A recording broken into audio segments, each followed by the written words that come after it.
শুভ সকাল বন্ধুরা, রাধে রাধে।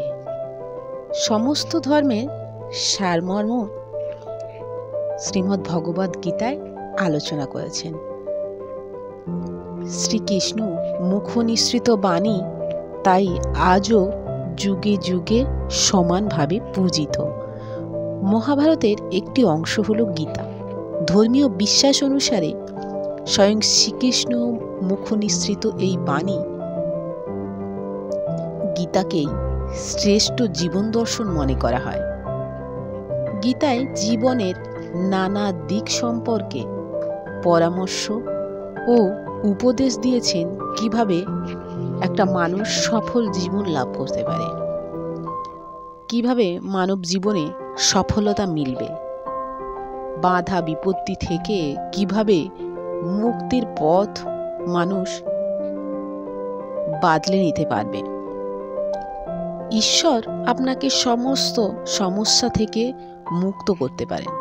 সেই কারণে সব সময় যে কোনো কাজ করার আগে ঈশ্বর চিন্তা ভাবনা করুন, ঈশ্বরকে স্মরণ করুন। শ্রীকৃষ্ণ বলেছেন, যে ব্যক্তি ঈশ্বরের চিন্তা করে জীবন কাটায় তিনি মৃত্যুর পর সরাসরি ঈশ্বরের চরণে স্থান পান।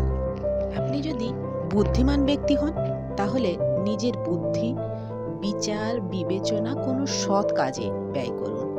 অসৎ উদ্দেশ্যে ষড়যন্ত্র করে কোনো মানুষ আজও পর্যন্ত সফলতা লাভ করতে পারেনি, তাই তুমিও পারবে না।